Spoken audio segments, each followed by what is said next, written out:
I'm still watching the stream and I'm seeing myself and I'm like, I don't want to turn off my lights yet. I don't want to let anybody know that I'm in the darkness.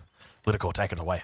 All right, ladies and gentlemen, Wham01 up 1 game against Beastyqt as we approach game number 4 with Wham01 spawning in the blue as the French on the north, and down south it is... Who is it actually, Aussie? Down in the south, we got Beastyqt, and he's on the Chinese. Ladies and gentlemen, get your notepads out. You guys know I love to watch and witness some Chinese, and there's no one better in the world to be studying than the Meister himself. It is Beastyqt on this beautiful Chinese day. Welcome, welcome. It is a 2-scout opening from him. No surprises there. Mill coming out on the berries. So looking to supervise it already with that Imperial official. And I think the question is here today, who or how many town centers do we see out of Beastyqt? Because I think the correct answer is going to be 2, but we may potentially see 3. It depends what Beastyqt sees, because it's going to come down to what he sees, what he scouts. Typically, you're going to be wanting to check the French. Number 1 is going to be checking the French stone. If you see the French stone and they're taking stone, then that gives you the go-ahead for a 2 town center play.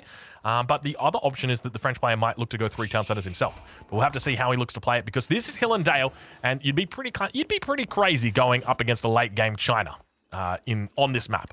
That's exactly it. On the other hand, Vam, of course, if he goes for 2 town centers as well, he's got the French faster training villagers. So building up that villager lead with the Song Dynasty for Beasty actually takes a little more time than it would with him being matched up against another civilization, like let's say English. So that is also one element to look at here for Vam. Even if he plays 2 town centers, he's going to fall behind in terms of villagers, but the rate at which he falls behind isn't going to be as fast as it would be for other civilizations. Looks like, so far, very standard openings for both players over here. Vam just working towards that very fast feudal over here. He likely wants to contest Beasty's ability to wall here, because this is where things could start.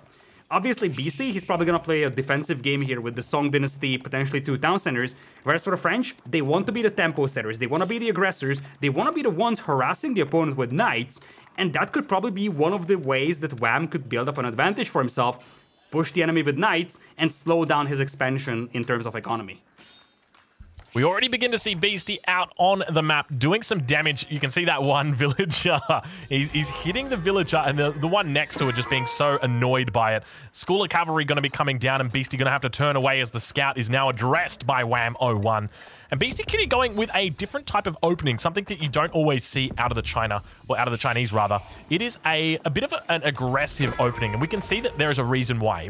He wants to get this Barbican down on the front. He wants to make sure that it comes up uncontested. It's imperative that he gets this up being uncontested, because this is going to enable him not only line of sight, but it gives him a great little presence to prevent any sort of cavalry from coming through, and also gives him the space that he needs to wall this off. But now Beasty going to be under attack on that Barbican, but by the same token, Wham looking like he might be under attack on that gold mine. So Villager might have to run it in here and do its best to just survive if Beasty's paying attention.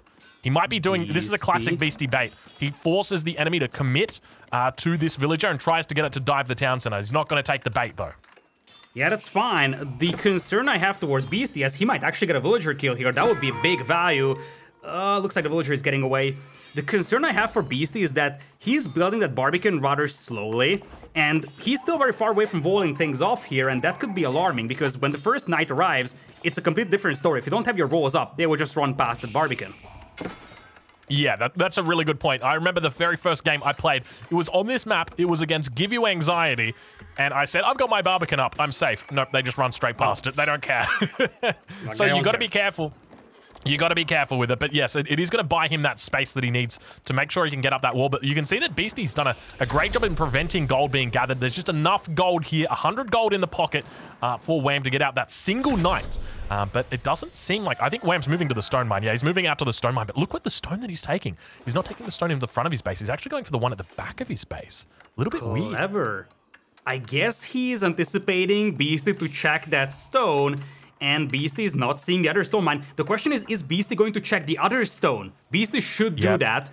And yeah, he's splitting off the other scout. I think he checked out the other one as well. He had 2 scouts in here. I don't know if he spotted that. Yeah. I don't know if... Oh, he did. He spotted the mining camp. Okay. Actually? Yeah, he sees the mining camp. He sees the mining camp. Yeah, but he also sees the knight coming out, so he's got these scouts in a nice little position here. He's coming back into the gold mine. Look at this. Look how annoying and cheeky he's going to be here. He's almost saying to the knight, hey, you come back. You know, come back. I'm attacking your villager over here. You know, you want to gather this gold? You're going to have to come back. But that knight looking like it's heading over to the other side of the map. Beastyqt is still yet to get the walls up, and you can see that villager going to be heading back underneath the town center. Beasty just being very annoying, very pesky as that knight makes its moves away around the other side. Beasty yet to grab any stone at this point either. Beast is actually going for Spearman here, so he knows that that knight is going to reach that gold mine. In fact, he's going to pull his villagers. Yet to transition to stone, though, as you pointed out, he's got a barracks, but no Song Dynasty, no second town center on the horizon for him, and one has to wonder if he's actually working towards a fast castle here, because right now, there is no sign, as I said, of Song Dynasty or a second TC as of yet. Spearman trying to keep track of that knight. This is one of the plays that you can make as China. I've seen it work before. So you have to go very, very heavy as China into Lancers, essentially, would be the play.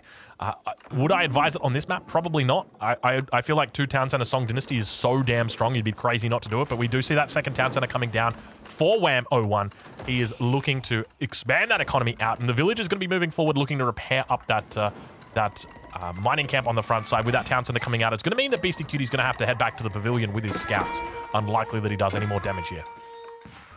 It looks like now we're gonna have Beasty starting to mine stone over here. One of the villagers is actually rather weak. So if that knight finds his way, this could be interesting. Villager get picked off. On that Imperial Academy, the second one could be taken down, and Song Dynasty right now is just a dream for Beasty. And this is problematic because anything that he wants to do, that has to go through Song Dynasty. If he wants to be aggressive with the Chukonu and the Spearman, he has to go for Song Dynasty. If he just wants to boom, he has to go for that as well. And Vam already has his second town center up. This one knight is paying for its price so well. Yeah, this knight's doing a lot of work. It forces the barracks. It forces the spearmen. It denies the stone being collected. It delays the Song Dynasty. We're at 7 minutes into this game. Beasty, you know, in a perfect run, in a speed run for Song Dynasty, Beasty would have had that Song Dynasty up at 5 minutes 30 with his second town center completed by 6:20. We're a minute after that point, and we still don't even have the second town center dropped. There it is, finally coming up for Beastyqt, but you can see just how much damage that single knight has done. And that's the consequence of not getting these walls up. But then you go back to that old question of, would have he even been able to get those walls up because of the aggression that was coming out from Wham? And I kind of feel like maybe not. Yeah, that's indeed an interesting point to talk about. Chivalry now on the way for Wham, and it looks like we're actually getting closer to what you've been suggesting, to that 2 town center full feudal play here. I just don't see him grabbing Chivalry right now without going full feudal age, because he could technically think about Castle Age, but then you wouldn't be getting Chivalry when you do not have a single knight on the battlefield. In fact, there's a second stable coming in, and this is where things could get interesting, because that first initial knight was defended off by the 2 spearmen. But how about 5 knights showing up? Suddenly, Beasty could be under a lot of pressure, and that gold mine is not something that I would call super safe. Neither would I call that berry bush or that berry patch that also has the sheep on it very safe. Yeah, and we can see that Beasty actually scouting out his enemy, interestingly trying to put those walls up on the backside as well. It was denied by a scout that was standing on the foundation of that very first wall, so it meant that Beastyqt's settler just went idle. But now Beastyqt could be looking to get out a couple more spearmen. He spots that stable, and it might be a little bit of a feint from Wham01. I'm not sure exactly what he's doing, but look at the upgrades coming through from Wham here. Going for double broadaxe, going for horticulture. Still yet to see that specialized pick in, but he's focusing heavily on the economy. Interesting. He has gotten Chivalry for 0 knights, which made me believe that, hey, he's gonna go full feudal, but as you said, this could just be a bait here, dropping a second stable, which is telling Beasty, hey, I'm coming with knights, you should make spearmen. Commit your resources to voling, commit your resources to spearmen, and while you're at it, I'm gonna go Castle Age. And if you can beat the Chinese to Castle Age, there is a pretty decent option for a French that's often underappreciated, that being the men-at-arms. Because with the French, you get your second attack upgrade for free. So your men-at-arms going into Castle Age are quite powerful already. You already have some meaningful upgrades on them. And Beasty, what would he do against the men-at-arms if he only has spearmen back in feudal? But it looks like it's just gonna be good old-fashioned arbaletier and knights most likely, probably spiced up with a bit of a relic collection. Yeah, I suspect that's going to be the case here. And Wham's done a great job of just denying, or delaying rather, that second town center. It's going to take some time for BC to actually catch up to it. No real aggression coming out. But just remember, the longer this game goes, the more likely it is that a victory comes out for Beastyqt here on the Chinese. Not only is the Chinese one of the, or rather, not even one of the best late game civilization there is, Wham's playing the French, which are considered by many to be one of the worst civilizations in the late game. And he's going up against Beastyqt, who's considered by many to be the best late game player. So this is going to be a tough matchup for him if there's a timing window for Wham. It's going to be in the next, I would suggest, 8 to 10 minutes for him to find it. But he's going to be going for the guild hall here, not going for that Royal Institute like I guess many people would have expected. Yeah, I was just about to say before Vodka has shown that to us that you could justify going for the Royal Institute here because you don't want this game to go into Imperial. Obviously, the Guild Hall is not a bad landmark. In fact, it's a great landmark. It's also adding to that eco advantage that you're trying to build up here. You still have the villager lead. Having those resources generate out of nowhere, plus picking up the relics, would give you a very nice eco edge over the French. But if you really want to go for that very Castle Age heavy push, then you can justify the Royal Institute. Not even necessarily because of Royal Bloodlines, because that's just one part of the equation. Crossbow Stirrups, in the current meta with Mangonels being so weak, might be an even more impactful upgrade in Castle Age than Royal Bloodlines are. Yeah, it's an insanely good upgrade. But we'll check back in on with Beastyqt. We can see the age up about to come through for him. 11 minute 30, not a bad little time considering that delay that he had. The only issue he's going to have now is that it's going to be a shortage of resources that he's got. We can see he's almost exhausted that berry patch out on the front. He's now onto the deer patch at the back here. He is supervising it though, and that's one of the key differences here. A lot of people would look at the Chinese and say, okay, well, you know, there's not a lot of food on this map. What are the ways that I can extend this out? Beastyqt says, I'm going to put a mill down, and then I'm going to supervise that mill so that all of the deer are effectively 20% fatter. We've got 20% more meat in them, and that's a smart move, a great way to extend out your production or your food count, and something that I'm going to put down in my notebook because that is a smart move. That is a smart move, and that's probably what sets the Chinese apart from the HRE nowadays in this meta. We have seen HRE being a very popular pick on this map before, and the difference is really in that ability to supervise and extend your stay on the top of that hill. HRE, in fact, is the direct opposite. They have an insane getter rate using the prelates, but they deplete their resources on the top of the hill so rapidly that you have to expand much more aggressively than with other civs.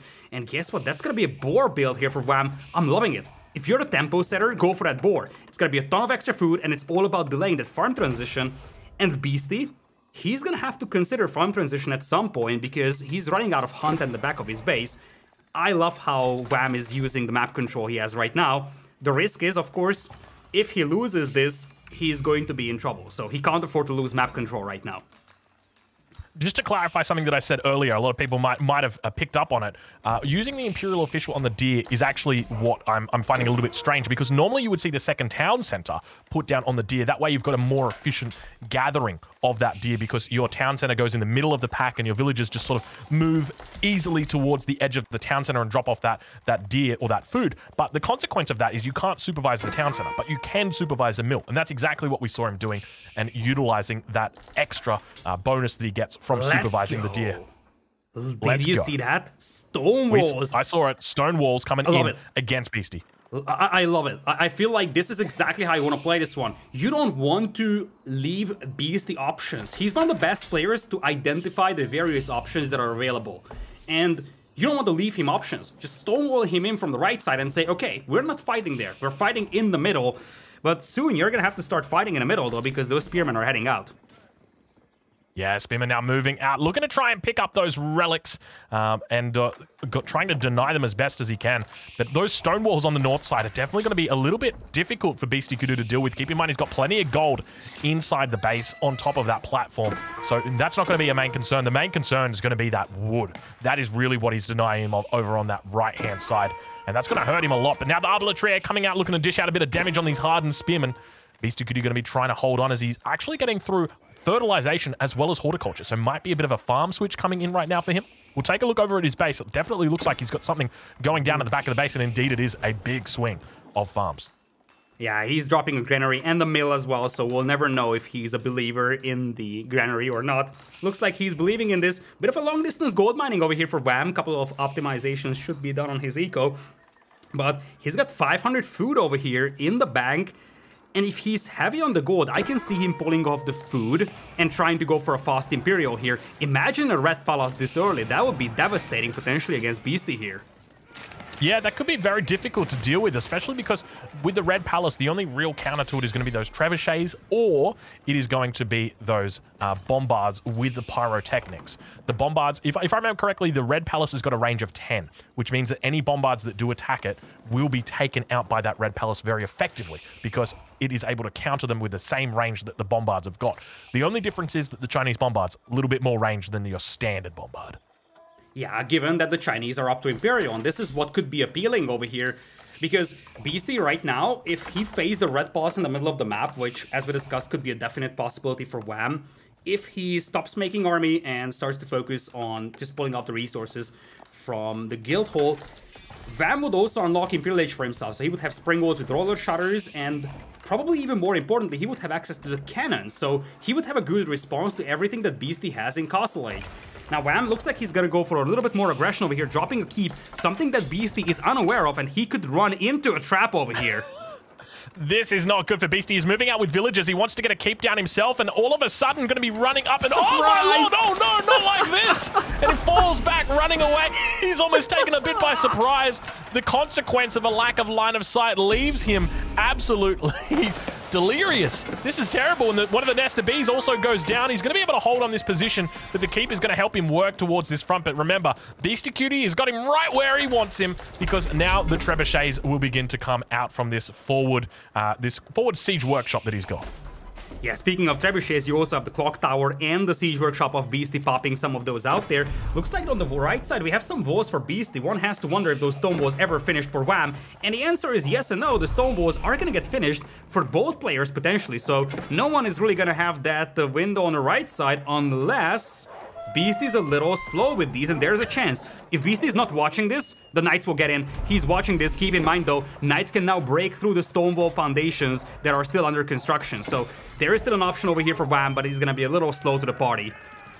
Oh my lord, but you can see he was caught up with the wolf. I don't think he's going to be able to get through, and now it manages to come through. Both players were getting attacked by a wolf, but it looks like the foundation's going to be going down, and Beastyqt going to be...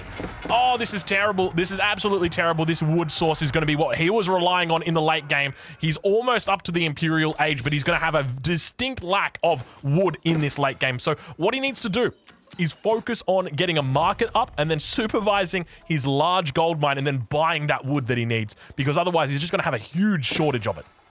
Yeah, Vam has enough food to pull off from the guild hall to go into Imperial, but the concern right now for Beasty, plain and simple, is not just wood, it's just any kind of resource except for food. He's running out of resources on top of the hill, and on the left side, we do have the walls coming up as well for Vam, so he's doing a great job containing him, but Vam needs to get to Imperial. He can't forget about that guild hall that's currently set on food. He can't fall into the trap of falling behind in Imperial Age time because he forgot about it. He's got plenty of resources, but he cannot afford to get beaten in terms of technology here.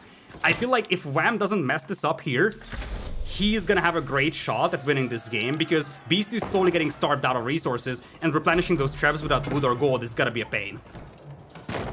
Yeah, I would disagree with you. I think Beasty's got him right where he wants him.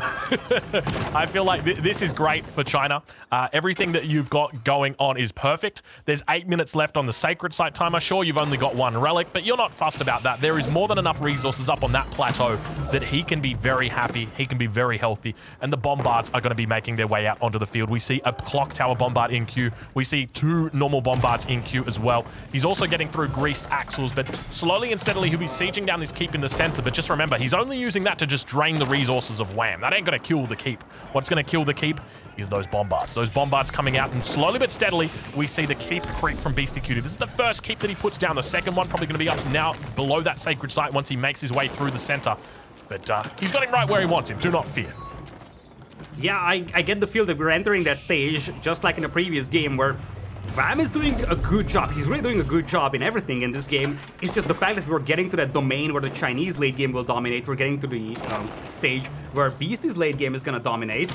This being said, we now have Royal Culverins in queue for Vam, which will be a great response to those clock tower bombards even. Sacred Sites are still under the control of Vam. He's got 4 relics, so that's a passive 700 gold per minute. If he can find a way to slow this down, Beasty could still be in trouble. So this could go either way, and I feel like the next upcoming battle could easily decide who wins this game. Yeah, definitely. But there is a lot of siege coming out for Beastyqt. He is doing this classic mech build that he loves to. Springles, Trebuchets, Bombards, Nest of Bees. He has got the full collection right now. You guys know him as Beasty, the mech player. Well, that is indeed the way that he's going to look to play this. He's struggling with regard to his resources that he's got up on top of that hill. But he is slowly but steadily working his way out of it. He is looking to break down towards the plateau, the dale, in this area. He's going to open up this gold mine on the front side as well, so going to be able to buy and do a little bit of trading out on that spot. Let's take a look at his military comp, just mainly running spearmen at this point in time. Interesting comp for him. I can see Spearman being a thing here because your main damage dealer is going to be the Nest of Bees and the Bombards, the full siege army. And against an Arbaletier force, Spearman, Nest of Bees, Bombards works really well here. All you gotta do is make sure that those Knights can't kill you. Now, it looks like the Knights are heading to the right side over here, so we could possibly see Wham trying to get into that stone mining operation on the right side. But Gambeson's crossbow stirrups now finishing here for Wham. We're down to 6 minutes, and the risk that Beasty's taking over here is that if anything goes wrong with his push, that countdown on the sacred side will go to a dangerously low levels. Looks like the Spearman might be shifting to the right side, but he has to find a way to get through those walls, and that's going to take time once again. 194 population against 177. This is still looking pretty decent for Wham, I feel.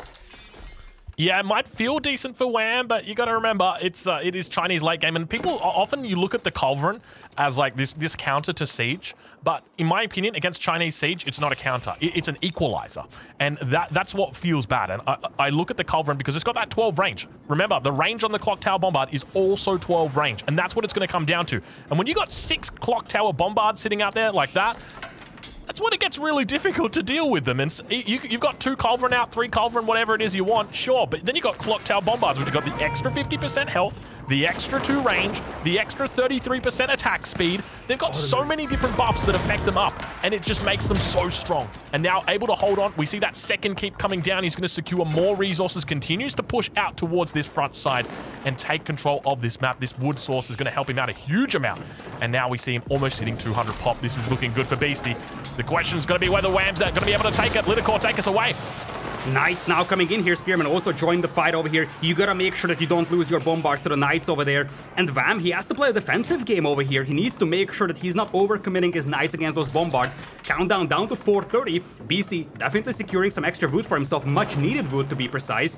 Some cannons, some culverins on the battlefield here, but the trenches are dug, and as long as you can keep those Bombards alive, there is always a chance here for Beasty. As you said, Chinese late game could easily dominate here. On the other hand, you can't leave that decap for the last second. We have seen things going disastrous after having attempted to wait until the last minute. Yeah, Bombard's now firing off towards those Knights. We can see the way that they're sitting out there. The Culverin trying to move in, looking to try and get a snipe. They're going to be firing down the first Bombard. Beastyqt immediately heals it up. And now all of a sudden the Spearmen leaving their vulnerable counterparts back there on the over on the other side. But the Culverin have all gone down. A single Culverin remains, and Beastyqt's mech continues pushing forward. This is what we were talking about. It's so difficult dealing with this Chinese siege in the late game because they've got villages nearby to repair. They've got the health upgrade. They've got the clock tower upgrade. They've got the range upgrade, the reload upgrade. They've got so many damn upgrades. How do you stop this mech? Yeah, this is the problem over here, and this is why it felt so weird for Wham to just play this long game. We talked about this one. You don't want to play post-Imperial against the Chinese, and now there is going to be a castle being attempted here by Beasty. We're going to have to see if this actually goes up, but the army for Beasty now very convincing in here, and you don't have the force to stop this if you're Wham. That castle is going up for Beasty. He's going to have the decap, and Beasty is now looking really good in his spot. Beautiful micro there from Beastyqt, taking out 2 of those 3 Culverin. A single one remains with about half health on it, but Beastyqt continuing to push up. He's got the villagers nearby ready to repair in case things do go awry, but the fact that he's got so many spears out on this sacred site means that it is going to be difficult for Wham to hold, and Beasty has got him right where he wants him as he continues to push down in this 4th game. This is incredibly important for Beastyqt to be able to win this game here, try and tie up the series, and it looks like he's going to be able to do it. You can see the villagers running in at max light speed, trying their best, taking down at least one of the Bombards they're trying to, but now with villagers getting pulled for Beastyqt on that backside, looking to repair those Bombards in the event that they do go down, and Beastyqt looking very solid. He's looking very solid. He's got that critical mass of Bombards that just insta-kills all of those Culverins. Sacred Site now being decapped. We have the timer stopped at 2:27. The Spearmen actually do get picked off over here. There's still a glimpse of hope here for Vam, but you get the feel that if this decap ever happens, it's game over here. Vam's army is just non-existent right now, and he's struggling against this full siege composition. I can already see Reddit complaining about this game over here, and Vam taps out. Beasty evens it out in a 2-2 fashion. Good game indeed. 2-2 over to Beastyqt with the victory there. He'll be happy that he pulls that one off, but he'll be sad that he had to bring out the China this early in the series, but obviously needed a nice little win. Definitely finds it there. Watching back that game, thinking about all the events that we saw, in my opinion, I don't think it ever really looked in doubt. Wham! Unfortunately, I liked the way that he was approaching it, but Beastyqt just had so much time to get all of those pieces, and eventually he's assembled that Exodia. Yeah, if it was against any other civilization, this would have been a completely different story, but yeah, he just waited a little too long, and this could be a narrative of this set. Opportunities lost for Wham. Every single game that he lost, the King of the Hill game and this one, he had his shot. It's just slight things going wrong,